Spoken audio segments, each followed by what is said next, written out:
नमस्कार, public news times channel Shimla में आपका स्वागत है। हमारे जो अभी हाल ही की जो बरसातें हुई है उसमें कुल्लू ज़िला में ख़ास तौर पे जो हमारा बागी पुल है, सिमेज है, वहाँ पे जो कुल्लू वाला जो ज़िले का हिस्सा है उसमें से 9 लोग बागी पुल से मिसिंग है और 3 लोग सिमेज से मिसिंग है।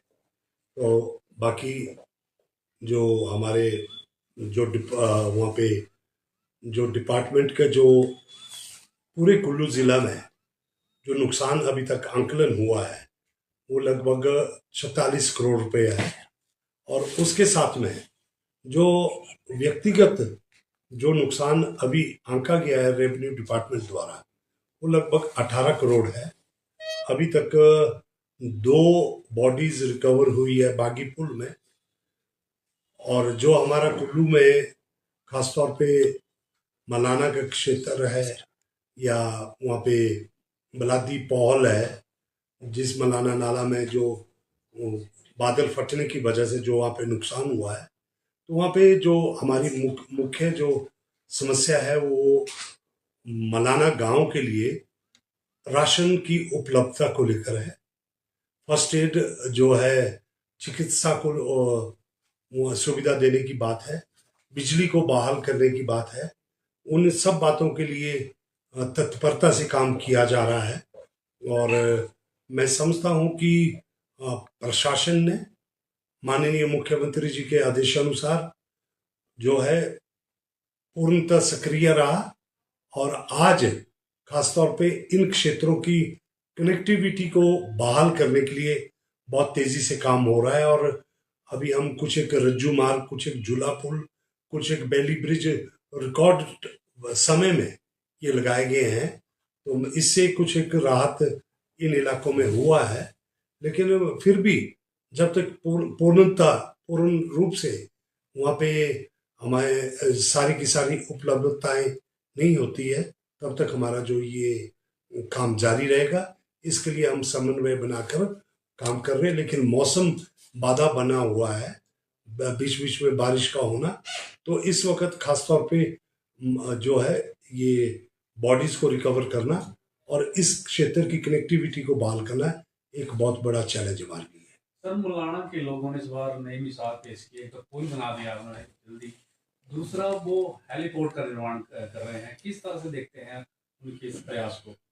देखिए, मलाना का जो मैं अभी स्थिति है, मैं खुद बराज साइट तक गया, झूले में पार करके, जो कि काफी जिस दिन फ्लड आया है उस दिन भी हम सुबह 5 बजे वहां पे पहुंचे। और जो एनडीआरएफ की टीम, हमारी लोकल पुलिस की, होम गार्ड की, फायर ब्रिगेड की, लोकल वॉलेंटियर्स, वो एक पहाड़ी को लांग कर उस तरफ गए हैं। तो मैं आपको आज बताना चाहता हूँ कि मलाना जो पूरे जो है जो पार्वती वैली का जो रोड है, सौभाग्य खुशकिस्मती इस बात की कि पिछले साल में हमने जो पिछले साल का फ्लड था उससे जो पार्वती बुनतर से मणिकरण का रोड है वो एक दिन भी अवरुद्ध नहीं हुआ, क्योंकि उसके लिए हमने पिछले साल के फ्लड्स के बाद सीआरआईएफ में बहुत सारा पैसा खर्च किया और वॉल्वो बसेस अभी कसोल तक चल रही है। तो आप समझिए सिर्फ अब जरी से लेकर मलाना की कनेक्टिविटी को कैसा बनाया जाए। और मलाना से आगे 3-4 पुल बह गए हैं।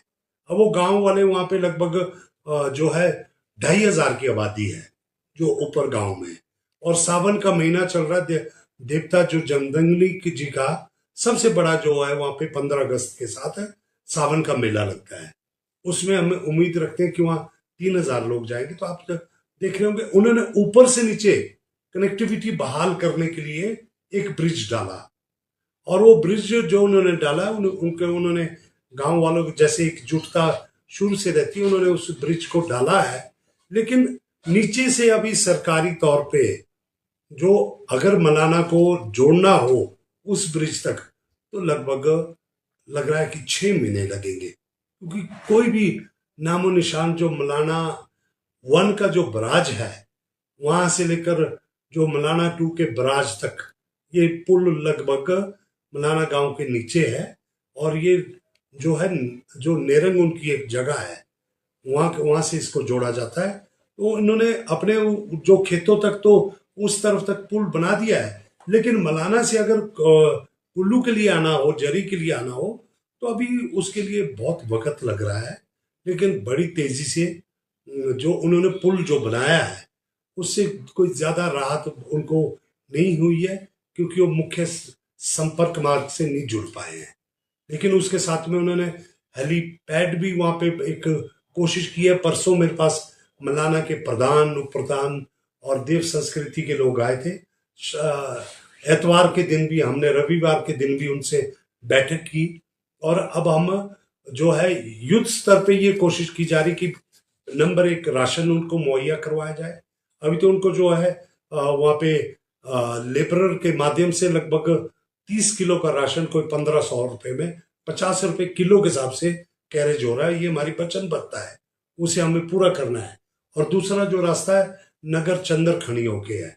लेकिन अभी सबसे बड़ी जो हमारे लिए चैलेंज है वो वहाँ पे राशन पहुंचाना है। उसके लिए हमने 2 रोपवे, आज उनका काम शुरू हो रहा है, और बराज तक जैसे ही ये रोड पहुंच जाता है, अभी उससे पहले झूले से क्रॉस करके जाना पड़ रहा है, तो वहां से 2 रोपवे लगते ही बहुत सारी चीजें सामान्य राशन के मामले में होगी। लेकिन अब दिक्कत है कि वहां पे डॉक्टर्स और फार्मासिस्ट वगैरह कोई ऐसा रखा जाए, और मेडिकल इमरजेंसी में उनको इवैक्यूएट करना है। तो उसके लिए हमारे को जरूर जो है हेलीकॉप्टर का मदद लेनी पड़ सकती है। अभी सॉटी वहां पे नहीं हो पाई है, क्योंकि हम आकलन नहीं कर पाए कि उन्होंने जो हेलीपैड वहां पे बनाने की कोशिश की है वो कितना जो अभी आप जानते हैं कि हाल ही में जिस दिन यहाँ पे ओक ओवर में हमारा हिमाचल प्रदेश का वन महोत्सव प्रदेश स्तर पे मनाया गया, तो माननीय मुख्यमंत्री ठाकुर सुखविंदर सिंह सुक्खू जी ने ये ऐलान कर दिया कि पूरे हिमाचल में एक एसओपी बनाई गई है। उस एसओपी के माध्यम से जो भी गिरे पड़े पेड़ हैं उसे हर महीने जिम्मेवारी होगी बीट गार्ड की कि वो उसे काउंट करे। 1 से 10 तारीख तक उसके जो है निशानदेही, काउंटिंग, इन्यूमरेशन और मार्किंग जो बोलते हैं वो होगी। 10 से 15 तक उसके जो है इकोनॉमिक्स बनेगी, और 15 से 20 तक उसका जो कन्वर्जन किया जाएगा, और 25 तारीख से 30 तारीख तक उसको वहीं पे लोकल डिमांड के लिए बेचा जाए।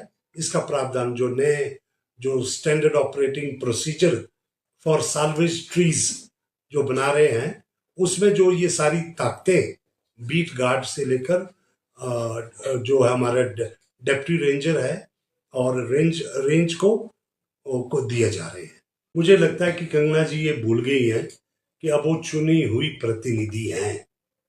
चुनी हुई प्रतिनिधि का ये राजधर्म है कि जैसे कोई आपदा होती है तो ग्राउंड जीरो पे पहुंचे, वो पैदल पहुंचे, वो हेलीकॉप्टर के माध्यम से पहुंचे, वो तो एक बहुत बड़ा उनके पास इंतजाम है, वो कैसे भी पहुंचते, लेकिन ग्राउंड जीरो पे पहुंचना बहुत जरूरी है।